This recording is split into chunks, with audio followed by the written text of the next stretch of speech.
So if you're wanting to start a business and you've been looking at franchises to invest in or to buy, you're gonna come across something called an FDD. This is an absolutely crucial document to understand that unpacks the franchise and different aspects about it that can tell you if this is an incredibly great opportunity for you and your family to become business owners, or if it's something that maybe you should avoid. But these FDD documents can be very long documents. Sometimes the entire attachment can be hundreds of pages. So in this video, you're gonna get what you need to look for and what you need to know whenever going through an FDD.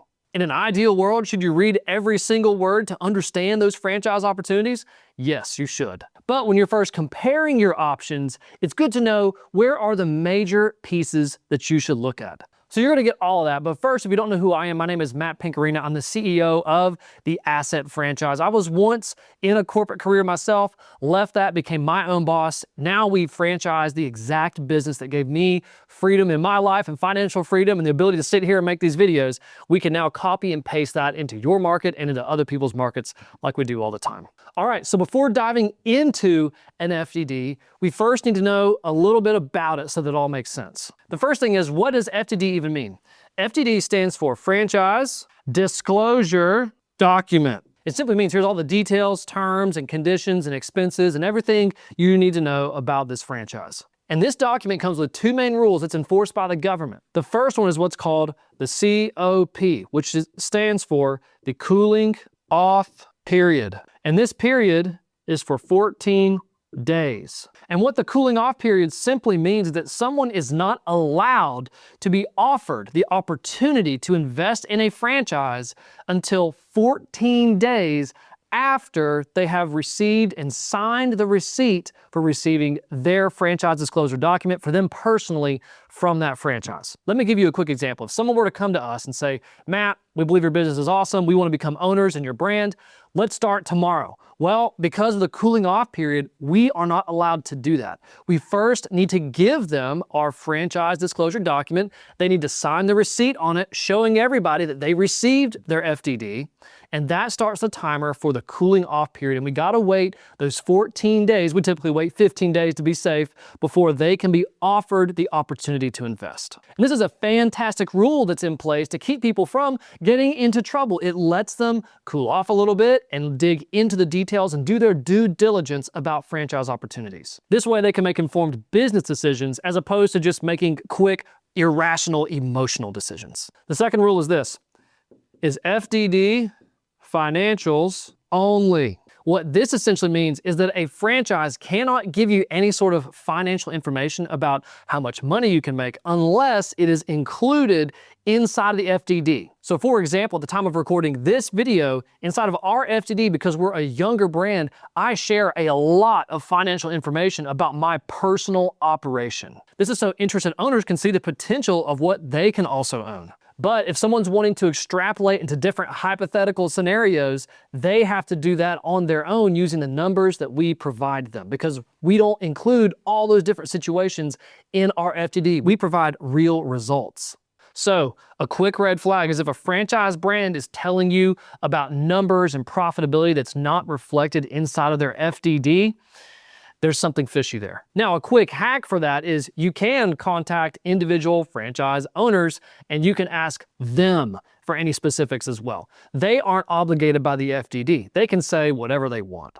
Okay, so the final part of understanding the FDD before we dive into it is this. The FDD tends to look like it favors the franchisor. And we're just gonna abbreviate franchisor with ZOR right there. And on a side note, a franchisee, we're just gonna go Z here, versus franchisor. A franchisee would be anyone investing to become an owner inside a franchise brand. The franchisor is someone like us who offers them that opportunity. So when reading the FDD, it may seem like the FDD and all the rules and terms and conditions favor the franchisor. So let's pause for a second, and I'll be honest with you. In a way, it does. And here's why. What happens if somebody invests into a franchise brand that's next to you? So let's say you become an Assett franchisee with us in one city and there's a franchisee in another city. 50 miles down the road next to yours. And there might be property management clients and potential multi-location scenarios, right? And let's say that that person next to you, 50 miles away, does some things in the market that are shady, that hurts the brand. They're doing things differently. They're trying to sell hamburgers instead of commercial cleaning services. Well, how's that going to affect you in your marketplace? That's not going to be good. So what franchisors have to reserve the right to and the power to is to protect the brand. Because when you invest in a franchise system, yes, you should get all kinds of things with that. But the brand is one of those prime things that you want to be sure is going to be good in the franchise you choose. Ultimately, you want to be investing into a brand that is continuing to improve and escalate instead of one that's a turnaround situation that's continually going down and you're going to just try to turn it around in your market and make a new name. This is why FDDs are out there to show you all these terms and rules, and if someone breaks this rule, is there a cost associated with that? Are there limits to what they can sell? All those different things that you're gonna get to see next. That's why they're there. It's ultimately to protect the brand and therefore your investment. And not only that, the FDD is there to protect you by being honest and integrous about opportunities. And this leads to one final thing before going to the next section, which is it's absolutely advised to have a franchise attorney review the FDD of the opportunities you're looking at. Because again, the FDD is going to read in favor of a franchisor. A franchise attorney understands that. They know what to look for. If you take an FDD to any other attorney that's not a franchise attorney, it's going to freak them out. It's almost like throwing a heart surgeon into a brain surgery chair. Just because they're a doctor doesn't mean that they specialize in that one thing or that they can even help out with that one specialty, right? So it's the same thing with law. You must take it to a franchise attorney. Don't give this to your friend who says they're a lawyer. They probably are a licensed lawyer, but they deal with traffic law or any sort of medical disputes. You need to take it to someone who specializes in it and knows what to look for and what an actual dangerous FDD looks like compared to one that is reasonable. And as a quick side note, that's actually what we've done with ours. We've taken feedback from franchisees, we've taken feedback from franchise attorneys and made ours as franchisee friendly as we possibly can, while still maintaining the ability to protect the brand. Okay, so now we get the context of an FDD. Let's dive in now to see what we need to look for. So an FDD has two main components. It has items and it has exhibits. And many times they'll actually include a third item, which is actually the franchise agreement. And what's really the defining factors in the FDD are the items. Really quick, the exhibits are just any extra documents or explanations that they have attached to the end of the FDD. And then the franchise agreement is the actual copy of a document that you get to become an official franchisee. Whenever you sign an FDD, you're simply signing a receipt that's acknowledging that you have received your FDD to start that cooling off period, because you can't move forward until that timer is done. That's when you receive your personal franchise agreement that's customized to you and your territory and all the aspects of the franchise, right? But this is a initial templated copy of it that's oftentimes included at the end of an FDD and after the exhibits. But what the FDD really consists of is the items, and there's actually 23 of these items. Now, at the beginning of this video, I prefaced it with how are you going to quickly compare FDDs and which areas should you go look at first to get a good understanding of the franchise brand. So we're not going to make this an excruciating video by going through all 23 of the items, but I am going to show you some hot ones that you need to look at. The first one that you need to look at is number 3, and this is litigation. Litigation is simply, has the franchise brand been involved in any lawsuits? Has anyone sued them? Have they sued anybody? Has there been any sort of legal actions? How did those things turn out? Something to note with this is it's not always bad if a franchise brand has litigation on its record, as long as that litigation was it protecting the brand. Difficult internal franchisees that were breaking the rules or that for some reason got upset at the franchise brand unjustly and tried to sue the brand, then those things are reasonable to have in there. But if you see things where there was some sort of activity in the marketplace that would not really help the brand look good, if they're getting sued by clients or making false claims or getting attacked for things that they shouldn't have been doing, then that's when litigation can be a red flag. The next item is item number 5, which is initial fees. This is simply the franchise fee and anything about its calculation. This is where you can find out if you're a military veteran, that if they have any sort of discounts on the fee for you. Sometimes they might list financing in here as well.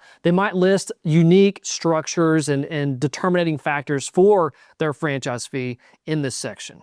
And just to be really clear on this, the franchise fee is the one-time upfront payment you pay to a franchise brand for the licensing, the access to the brand, all the rights, the territory. It's the fee that goes to them to get you started and all your systems in place. It's one of those things that's a requirement as a part of joining a franchise. These fees can range anywhere from $1,000 to $250,000. It just depends on what you're looking at, but this is where you can find out more information about it. The next item will actually be item number 6, which is other fees. The way that I think of other fees is ongoing and any sort of events. Ongoing is things like the royalty. You may also see things like a marketing fee or a brand fund contribution. We call that a BFC. And then even a technology fee, which covers the ongoing costs of software or any proprietary aspects of the franchise. But the main one is going to be this royalty, because these are simply there to cover costs and grow the brand.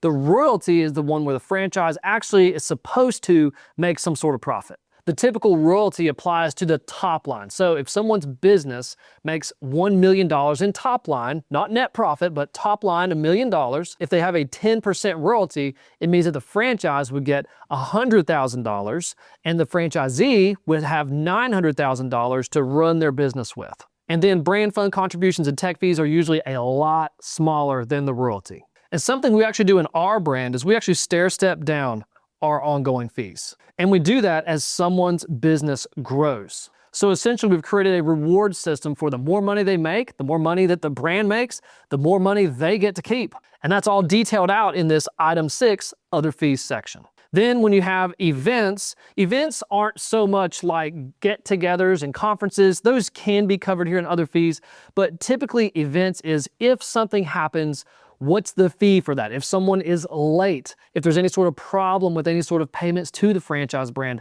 how is that handled? Or if there's some unique circumstance, what is the financial impact of that? That's what we call an event. Something happens, so what happens? All right, I gotta make some room for the next ones here. The next item is going to be, again, the next one, number 7. And this is going to be the estimated initial investment. Simply put, what's the cost to get started? The difference between item 7 and item 5, which item 5 was just the initial fee, which is typically the franchise fee, is this includes other things like maybe you need to buy a building, maybe you need to renovate a space or buy equipment. So it's going to include the estimated or the exact initial franchise fee and any initial fees, as well as all the other startup costs. And some of those costs may actually have a length of time involved. For example, some FDDs will say you need this many months of marketing considered. Like in our FDD, we typically include the first 3 months of marketing because that's the general launch period for a service business like ours. So for example, if an FDD in item 7 says you need $10,000 for marketing, it doesn't always mean that it's spent day 1. It can mean, if you look at the details, that it's spent over a course of time. You'll also see here is who is paid this money. Because just like with the marketing, it's not always the franchise brand. It might be saying you get to choose where you invest that money. Now, the brand should give you guidance on that and some exact vendors and strategies, but it's not always paid to the brand as a profitability center for that brand. So even if it's money you're going to spend somewhere else with your own decisions, the franchise should still be showing you what your estimated initial investment is. The last main thing with this is you're going to see a range. You're going to get a high and a low investment number. For example, it might say on the low end to get started, it might cost you $75,000, adding in the franchise fee and equipment and putting some money in a bank account, getting a vehicle, all the way up to, for example, $150,000. And item 7 will detail out a high and a low for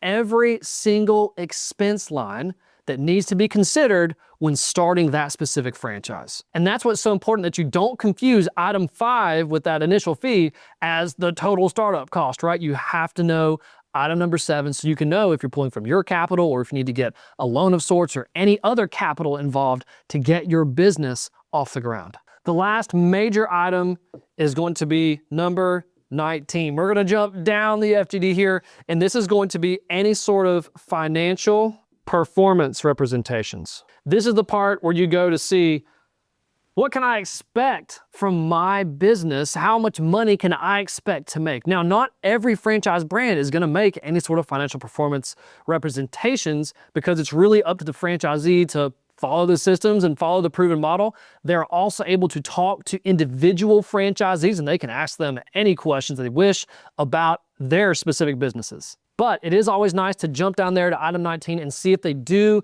provide any sort of information about averages or exact results from any specific units. And this is the item that I was referencing earlier when talking about they're not supposed to tell you about any other numbers outside of this right here. So these are the initial items to jump to provide an immediate comparison between franchise brands. But there's one more set that I also want to give a good glance at real quick while I'm in an FDD to go a little bit deeper. And here they are. You've got number 8, number 9, number 10, item number 11, 15, and 16. Item number 8 is, where can you get what? This is where you'll see, are you restricted to buying any products, or is there any restriction on how you're providing services? For example, are they going to make you buy all of your hamburgers from a very specific vendor, or are you allowed to source that on your own? Now, typically, you do want to see that there's some control in here because you want consistency in the brand and protecting the brand, right? Now, that's not always the case with how that works, but you need to know what your restrictions are. Item number 9 is the franchisee's obligations. This is just simply, what is the franchisee expected to do while they're a franchisee under the brand? And it's important to read through this and understand your expectations, because this would mean if someone violates that technically the franchisor can remove that person's rights in the franchise and give their territory or their building or their franchise to someone else to run. And remember, that's all there to protect the brand, which means that your investment is protected because the brand is one of those things that you're riding on. Reading through these just might bring up some questions for you, and you just want to be sure you understand everything and make sure there's no unreasonable obligations. Most of the time, what you can expect with regards to obligations are making sure that the franchise costs are paid and you're adhering to any of the restrictions that are in place for the benefit of the brand. That's what would hurt things. So ultimately, not following the obligations would simply hurt your business or the potential outcomes of your business, and even ultimately the brand. Item number 10 is financing. This is where you can learn about if they have any sort of in-house financing programs for the startup of your business or for the franchise fee. Sometimes if they don't have one in-house, they might say they work with third parties and they already have connections with people who can get you the money to help you start your business. Item number 11 is the franchisor's assistance. This is a list similar to like the franchisee's obligations, but this is, what is the franchisor going to provide to you to help you grow your business? In here, you'll have the list of training, like for your startup and the topics that are covered and about how much time that's going to take. You're also going to have any sort of advertising that the franchisor is going to be doing on your behalf. You'll even have things like computer systems. And this is more around what are the requirements that you need to have in order for your computer to run what the franchise has, the technology that it has in place. And it's not limited to these alone, but it's just some examples of the kind of things that you'll find in there. Item 15 is the expectations around the franchisee's involvement. And this is different from item 9 because this is obligations and making sure that costs are covered and adherence is there. This in item 15 is around, is there a specific amount of time that they expect franchise owners to spend in their business? Or if they're not going to be the one running their business, who is? And what are the expectations on the franchisee for making sure that the general manager or someone who's running their business is actually doing their job? This is a very important one to know because some franchise brands do not want anybody except the franchisee running their business. Now, with us here at the Assett franchise, we want to build businesses that can ultimately run without our owners having to be there all the time. That's called a semi-absentee business model.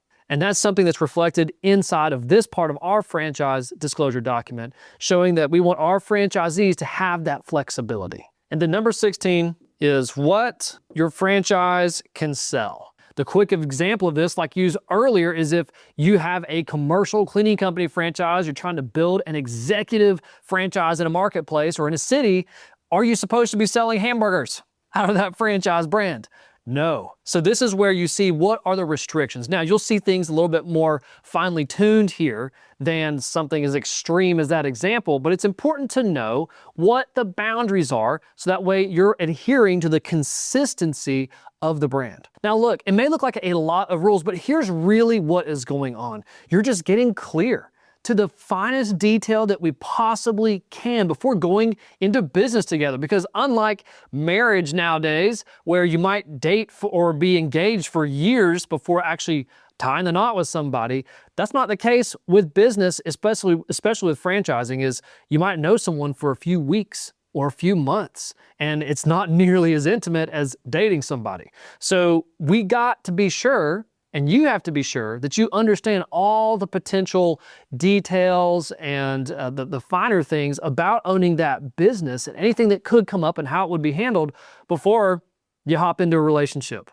So ultimately, the FDD is here to serve you. And a franchise brand whose FDD is as franchisee friendly as possible while still protecting the brand is something that you want to be looking for. Because at the end of the day, it's all about building a great company that lots of people want a piece of and to own. So I hope now you have a good idea of how to quickly check out any sort of franchise opportunity when looking at their FDD so that you can quickly compare. And of course, when you get serious about a specific franchise brand or even just a couple, that's when it's time to dive even deeper if you really want to. But if you want to do a quick comparison, that's what you have in this video, to go to those specific places to look for some specific things so that you can weed out the bad. And maybe they're just not bad, maybe they're not the best fits for you, but you find that out fast without getting stuck in all the paragraphs and legalese. Thanks so much for watching again. My name is Matt. I'm the CEO of the Assett franchise. If you want to learn more about it and even talk to us and get our franchise disclosure document,